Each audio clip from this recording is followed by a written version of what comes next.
தளபதி விஜயுடைய மூவியான the greatest of all time இன்னைக்கு இந்த படத்தை ரிலீஸ் பண்ணியிருக்காங்க. இந்த படத்துடைய ஓவர்சீஸ் ஆல்ரெடி ஷோக்கெல்லாம் போட்டுட்டாங்க. பயங்கரமான பாசிட்டிவான ரெஸ்பான்ஸ் தான் வந்துட்டு இருக்கு இந்த கோட் படத்துக்கு. கோட் படத்துடைய தியேட்டர்ஸ் கிட்டத்தட்ட 5000 தியேட்டர்ஸ் மேலே ரிலீஸ் ஆகியிருக்கு இந்த கோட் படத்துக்கு. இந்த கோட் படம் ரிலீஸ் ஆகிறதுக்கு முன்னாடியே வீக்கெண்டில் 105 crore கிராஸ் பண்ணியிருக்கு. இந்த படத்துடைய டே 1 ப்ரீ சேல்ஸ் கலெக்ஷன் மட்டுமே 65 crore கிராஸ் பண்ணிருக்கு.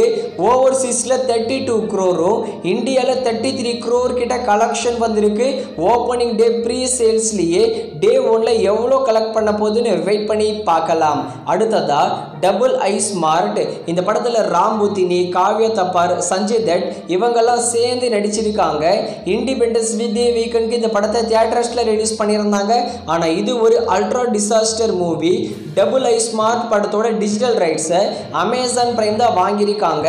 இன்னைக்கு இந்த டபுள் ஐ ஸ்மார்ட் படத்தை அமேசான் பிரைமில் தமிழ், தெலுங்கு, மலையாளம், கன்னடான்னு 4 லாங்குவேஜில் ப்ரீமியர் பண்ணியிருக்காங்க. நான் கோட் படத்தை பார்த்து முடிச்சுட்டேன். அடுத்ததான் இந்த டபுள் ஐ ஸ்மார்ட் படத்தை தான் பார்க்க போகிறேன். பார்த்து முடித்த உடனே ரிவ்யூவை அப்லோடு பண்ணிடுறேன். நீங்கள் பார்க்கணும்னு நினச்சிங்கன்னா இந்த படம் அமேசான் பிரைமில் தமிழ் டப்பிங்லேயே அவைலபிளாக இருக்குது. போய் செக் அவுட் பண்ணி பாருங்கள். ஆனால் படத்துக்கு ரொம்பவே நெகட்டிவான ரெஸ்பான்ஸ் தான் வந்துட்டே இருந்தது.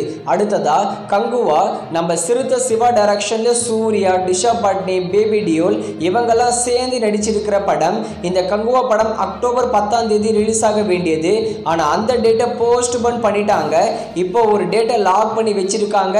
அதுதான் நவம்பர் 15. நார்மலான டேட் தான். ஆனால் படம் நல்லா இருந்ததுன்னா பாக்ஸ் ஆஃபீஸில் ஒரு மிகப்பெரிய சம்பவம் இருக்குது. இப்போதைக்கு அக்டோபர் 10 போஸ்ட்போன், நவம்பர் 15 தான் ரிலீஸ் டேட்டாக சூஸ் பண்ணி வச்சிருக்காங்க கங்குவா டீம்.